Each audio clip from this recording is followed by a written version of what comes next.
Hello, welcome back to my YouTube channel. In today's video, I will be talking about, my current American Girl wish list. I've narrowed it down to 10 dolls, and I will be going in order from least likely to obtain within the next 2 years to most likely to obtain within the next 2 years. This list may change over time. New dolls might bump or change the dynamic of where everything's set, but the main gist of it is these are all dolls that I'm having strong consideration because I like their appearance, probably story, and their general vibe in their collection. So, let's begin with Cecile. Cecile's a unique doll. She has green eyes, she's ringlet curls, Tsunali mold, a darker skin tone. Do I know which skin tone? Not necessarily, but she's one of the darker ones, so that's cool. The only con is Cecile are sort of hard to find and expensive.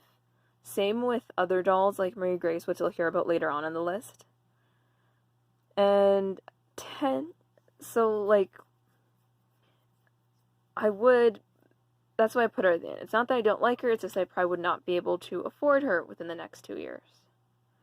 The next doll on my list is Tenny Grant. I just have a soft spot for Tenny. I like to make fun of her a lot. I make fun of her persona all the time, it seems. And, I don't know if you guys find that funny or not, but I certainly do. Tenny talks. I want an 18-inch Tenny. Could you imagine mini Tenny with 18-inch Tenny? It would be amazing. So just relatively unique, because I like the light brown eyes, first of all. I think they're pretty. They remind me a lot of some of my relatives. Coming from a line with many, many brown-eyed people, and being brown-eyed myself, it's almost hurtful when someone's like, her eyes are ugly, but I know they're not directing it at me or anyone else. The next doll is Mia Sinclair, or Girl of the Year 2008. A lot of these dolls are on here because they'd be unique to my collection. And for Mia, she would be unique because she'd be a doll that has a unique freckle pattern, eye color, and a wig type. So wig length and just hair color. I don't have any light red heads. I have auburn hair in my collection. I got red streaks with this doll's hair. But I don't have light red hair, so more of a strawberry blonde for her. Super cute. I love her freckle pattern. They should use it again for something. A doll. Especially an iris doll. That would work great. Mia's just super cute. The next doll on my list would be Just Like You number 4. The main reason I'm unlikely to get her is lack of availability and none of them being affordable at all, pretty much. I want Just Like You number 4, but I cannot afford Just Like You number 4.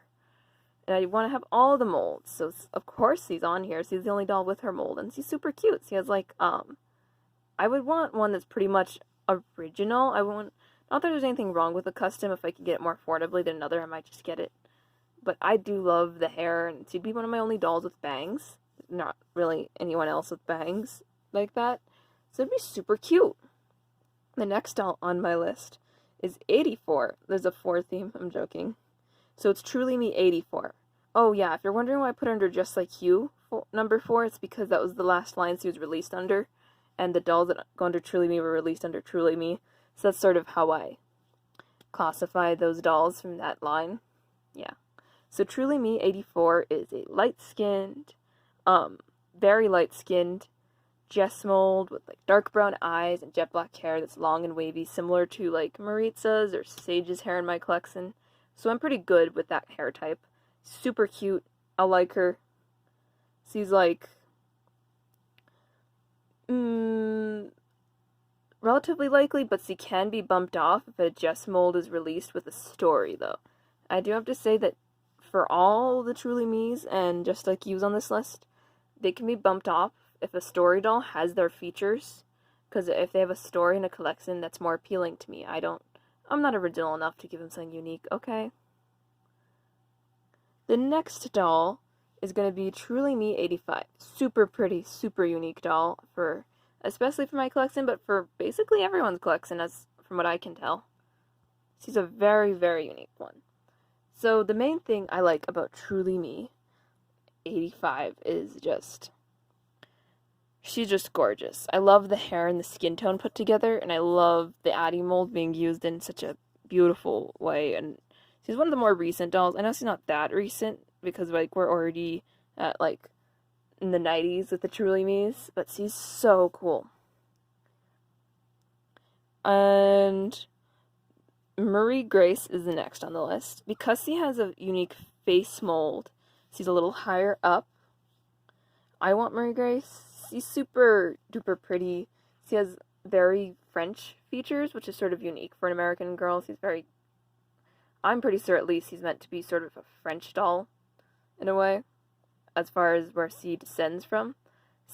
I like her mold a lot. I know some people don't like the Marie Grace face mold, but I think it's cute, so it doesn't really matter. Only thing I don't like about Marie Grace is her price, so she's pretty unlikely, and you could probably stick her down with Cecile, and unlikely to obtain within the next 2 years. Now, the next 3 dolls I am likely to obtain within the next 2 years. And I'm going to start with Melody Ellison. She's just one of my favorites. When I came into collecting, Melody had been out. I don't know if she's released while I was watching it, or like she had been out for a year. All I know is Melody was nostalgic, and I watched her Amazon Prime movie when I was but a wee preteen to early teen. Yeah, so she holds nostalgia, and she's just super cute. She has a Tsunami mold, which is, yes, there's another doll with the Tsunami mold on here, but I'm more likely to get her because I want to have, like, textured hair, and I also wanted bangs. And you know what? Textured hair, bangs, similar, an intriguing time period that I find quite interesting. References to things that I actually know a little bit about, so I think that's cool. And I also do know a little bit about experiencing racism. I haven't had it too bad, but let's just say when Melody was around, my dad and like his and other family members of his, because he's Hispanic, had similar types of racism. It's just instead of black versus white, it's Hispanic versus white, and sometimes other races too, but mainly white. The next doll on this list is Maricel Luna, Girl of the Year 2005. She's one of my favorite dolls. Partially because of, like, nostalgia, and also she just holds a special place being the first Hispanic girl, and I think that she's the best dancer, next to Gabriella. Gabriella and her, I think, would be pals. But Maricel's a cute cat. I've even done a video on that cat if you've seen it, so you should check that out, because I have her cat. I just really like Maricel. She came out in a very important year. If you ask me, she was a really big deal to the Girl of the Year line because of how she saved the Girl of the Year line, from what my research tells me. The first 2 dolls, Kaylee and Lindsay, didn't do well, but then Maricel, a girl of color, came out with slightly more unique features. I know she's not the most unique now, but that's besides the point.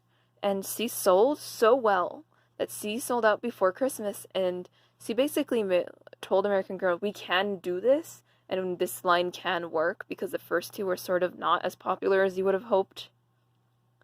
The next doll is going to be Nanea, the most likely, and probably one of the most gorgeous dolls that AG's ever made. I do also like that she's a Pacific Islander. Okay, I'm back.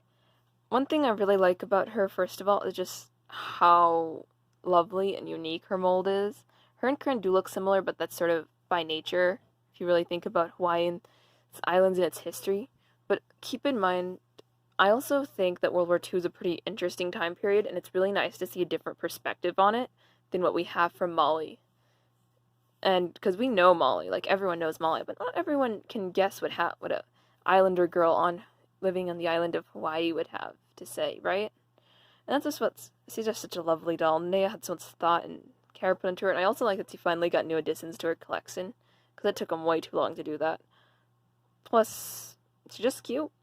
Well, now that we're coming to the end of the video, thank you for watching. Like, subscribe, and comment. Tell me, I don't know, tell me a few of the dolls that are currently on your wish list and how likely you are to obtain them in the near future.